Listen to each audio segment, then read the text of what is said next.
ધુરંધર ફિલ્મની પીક ડિટેલિંગમાં એક બાબતની સોશિયલ મીડિયા પર ઘણી ચર્ચા થઈ રહી છે.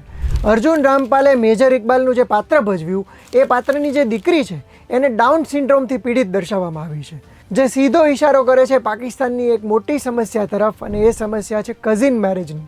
થોડા વખત પહેલાં યુકેમાં પણ એક મોટો વિવાદ થયો હતો, જેમાં દર્શાવવામાં આવ્યું હતું કે યુકેમાં રહેતા કુલ લોકોમાંથી 3% જેટલા લોકો પાકિસ્તાની મૂળના છે.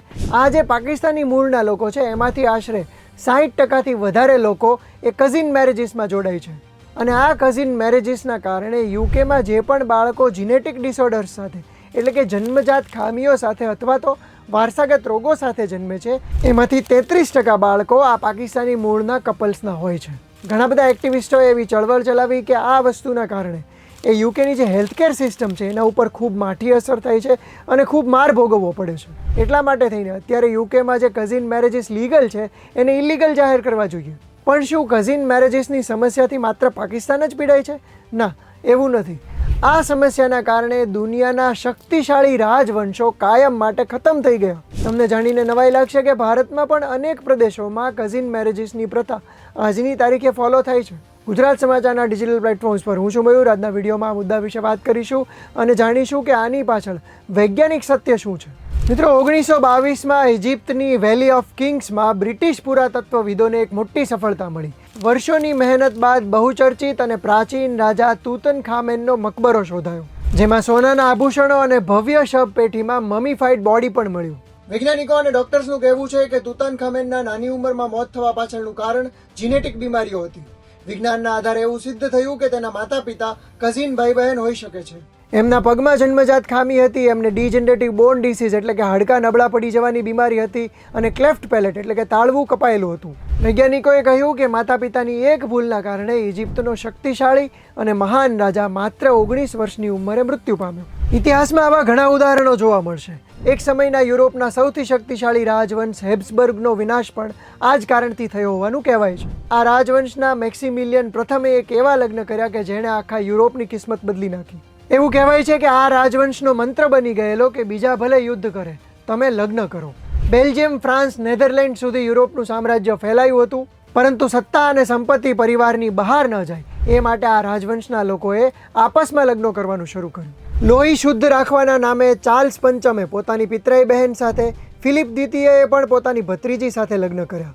આ ગંભીર ભૂલ ધીમે ધીમે આ રાજવંશના વિનાશનું કારણ બની.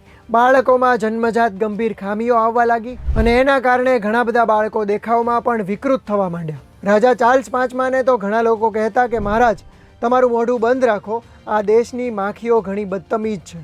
પેઢીઓની પેઢીઓ સુધી ચાલલા ઇનબ્રીડિંગના કારણે એક સમયે સંતાનો એવા વિકૃત થઈ ગયા કે પોતે પોતાનું ખાવાનું પણ ન ખાઈ શકે, અને આખરે આ મહાન રાજવંશનો અંત આવી ગયો. આંકડાઓ દર્શાવે છે કે પાકિસ્તાનમાં આજની તારીખે 65% લગ્નો એ નજીકના સગાઓમાં થાય છે. સંપત્તિ બચાવવા માટે, દહેજથી બચવા માટે કે પછી સંસ્કૃતિના નામે આ પ્રકારના લગ્નો થતા હોય છે, પરંતુ પિતરાઈ ભાઈ બહેનના લગ્નોના કારણે બાળકોએ ખૂબ ભોગવવાનું આવે છે. એવા અનેક પરિવારો જોવા મળ્યા છે કે જેમાં બાળકો જન્મજાત બીમારીઓ સાથે જન્મે છે. કોઈ ચાલી ન શકતું હોય, કોઈ જોઈ ન શકતું હોય, અથવા કોઈ બીજી બીમારી હોય. જો કે પિતરાઈ લગ્નો એટલે કે કઝિન મેરેજીસથી ભારત પણ બાકાત નથી. નેશનલ ફેમિલી હેલ્થ સર્વેના આંકડા દર્શાવે છે કે ભારતમાં 11% લગ્નો આ પ્રકારે નજીકના સગાઓમાં થતા હોય છે. આંકડાઓ દર્શાવે છે કે સૌથી વધુ પ્રમાણ દક્ષિણ ભારતમાં, તમિલનાડુ, આંધ્રપ્રદેશ અને કર્ણાટકમાં જોવા મળે છે. પરંતુ દક્ષિણ ભારતોમાં જોવા મળતા લગ્નમાં એક વાત ખાસ છે કે એમાં પેરેલલ કઝિન એટલે કે કાકાના દીકરા દીકરી કે પછી માસાના દીકરા દીકરી સાથે લગ્ન નથી થતા, એના બદલે ક્રોસ કઝિન્સ વચ્ચે લગ્ન થાય છે. દેશના બીજા કેટલાક રાજ્યોમાં પણ આ રીતે મામા ફોઈના પિતરાઈઓમાં લગ્ન સામાન્ય છે. કેરળમાં મરુમક્કથાયમ નામની એક પ્રથા હતી, જેના આધારે સંપત્તિ એ ઘરમાં રાખવા માટે આ લગ્નો કરવામાં આવતા હતા. જોકે કેટલાક સ્ટડીઝ દર્શાવે છે કે હવે શિક્ષણ અને જાગૃતિ વધવાના કારણે કઝિન મેરેજીસ દેશમાં ધીમે ધીમે ઘટી રહ્યા છે. હવે જાણીએ કે આ બાબતે વિજ્ઞાન શું કહે છે, ડીએનએ અને જીનેટિક્સનો ખેલ શું છે. મિત્રો, ડોક્ટર્સ એવું કહે છે કે ફર્સ્ટ કઝિન્સ હોય એ એકબીજામાં 12.5% જેટલા જીન્સમાં સમાનતા ધરાવતા હોય છે. આ બંને લોકો જ્યારે લગ્ન કરે ત્યારે બીમારીવાળા જીન્સ બંનેમાંથી કોમન આવવાની શક્યતા વધી જાય છે. સામાન્ય રીતે બાળકો જ્યારે જન્મે ત્યારે જીનેટિક ખામીઓનું જે જોખમ હોય છે માત્ર 2 થી 3% હોય છે, પરંતુ જ્યારે કઝિન મેરેજથી કોઈ બાળકનો જન્મ થાય છે ત્યારે આ જોખમ વધીને 4 થી 7% જેટલું થઈ જાય છે, એટલે કે ડબલ થઈ જાય છે.